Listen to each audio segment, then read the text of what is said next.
Let's get right to the chase. Here in 2025, every single camera content creator is affiliated or linked to a specific brand.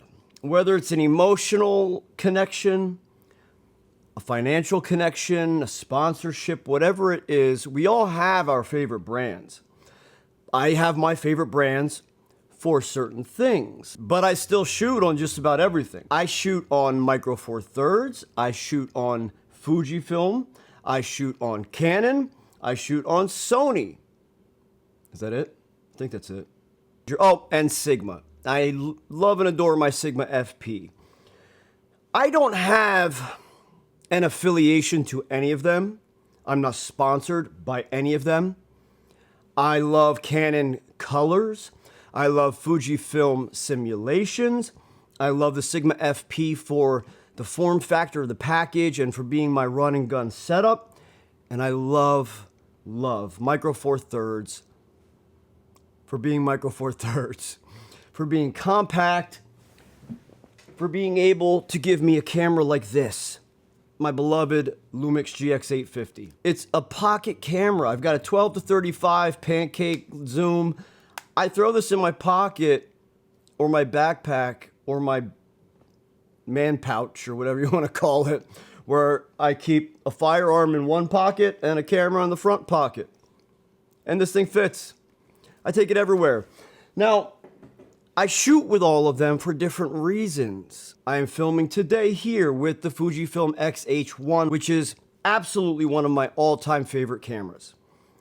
This camera, body only, can now be This camera can now be purchased or bought or burnt for $500 to $600 on eBay all day long, just like the GH5 can. And we're shooting right now with a Brightin Star 25mm f1.8, I think it is. Yeah, at 1.8. This lens is $65 to $75 on Amazon. And it's a great image. I love this. Now, I shoot my portrait photography with lenses like this, the Viltrox 75mm Pro, because this is a freaking fantastic lens. But today what I wanted to show you is how exactly the Fujifilm X-H1 can hold its own in 2025. So if you are a new content creator or a new videographer, man, I can't talk today. But in 2025, the Fujifilm X-H1 is still a beautiful camera. I still shoot a ton of headshot photography with it, but even shooting film, okay? And so what I wanted to show you, I wanted to run through some of these film simulations straight out of camera and show you that you can get a great image. I didn't even bother. I didn't set up a specific backdrop. I don't want any distractions. There's no additional lighting. All I have right now is a key light to my right, which would be your left, and arm's length away. So I wanted to show you a bunch of the Fujifilm simulations as well as especially F-Log. And the 4K image looks great in my opinion. It holds its own, especially if you're just doing content creation. We are currently shooting in 4K, again using a dirt cheap lens, and I did this for a reason. Now we're shooting in F-Log right now. I just did a very basic color grade to it. I didn't add any LUTs. There's nothing special done to it. So here you go. This is Fujifilm's F-Log on the X-H1. Now let's start going through some of the simulations so you can see what you can get straight out of camera. Now I am not going to grade these.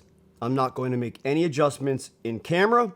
I want you to see what these simulations can look like straight out of camera. All right, let's get to showing off some of Fujifilm's beautiful and brilliant film simulations. All right, so we are starting with the standard Provia simulation file. This is straight out of camera.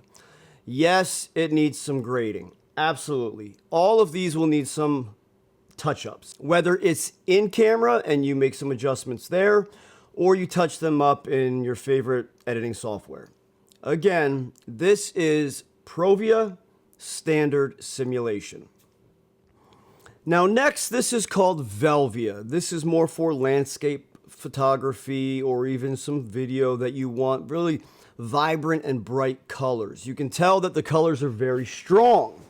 In fact, they're a little overbearing if you're going to be shooting video, but you can very easily soften this image up. Okay, so this is Velvia. Next, this is Astia. This is one of my favorites. I do like this simulation. You can get away with just minor adjustments in camera and turn this into a beautiful image. You can even make this look very, very cinematic with the right lighting, with just a little bit of adjustments. And I want to remind you, again, I have everything set to 0. Everything in camera is flat. No additional or under sharpening, nothing. So again, which one was this again? Astia. This is Astia. Now we are shooting in probably one of everyone's favorite, or at least one of the most well-known simulations out there. This is called Custom Chrome. This is a simulation that I have been using for years and years, especially on my XT1. The way that the XT1 renders classic chrome, especially for photography, is one of my favorite ways to shoot my kids. Classic chrome looks absolutely beautiful when used with the right lens, in the right lighting, and requires so little touching up. Now this one is called Pro Neg High. This is really good for portraiture. If you make a few adjustments in camera, you don't even have to touch this simulation post-processing. I think that this particular simulation makes certain skin tones really beautiful, creamy, smooth, and just look absolutely wonderful. Now this one is Pro Neg Standard. So if you notice, it's just a little softer, a little more subtle. Pro Neg Standard is something that you can shoot straight out of camera with if you don't have time to edit. But I will say this doesn't always look the best in certain lighting. So you do want to make sure that you're utilizing either the right artificial light or you're really utilizing your natural lighting. So this is Pro Neg Standard. Now, as we get to one of my absolute favorite all-time simulations out there, this is the Eterna simulation. And again, remember, this is all flat. There's no adjustments in camera. Eterna is just a beautiful look. You can really turn Eterna into just some of the most cinematic footage that you would possibly want. And I also forgot to mention that we are at DR200. So the dynamic range is set to 200 right in the middle, not all the way up at 400. Just wanted to mention that to you. Again, this is Eterna. Now, another thing that Fujifilm Simulations does so well is black and white. And this is called Acros. Now, within the Acros simulation, there are 3 additional, subsettings where you can go red. I believe it's red, yellow, and green, I believe is what they are.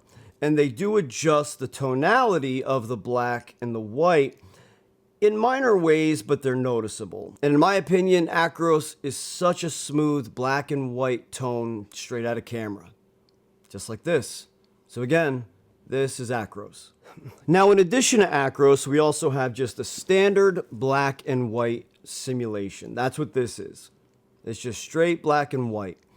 Not quite as detailed or vibrant as Acros is, but if you just want a basic black and white, something that's a little softer, this is very, very easy to make adjustments to. In camera, you can turn the basic black and white into pretty much anything you want. So this is simple black and white. Now, to end things off, we've got sepia.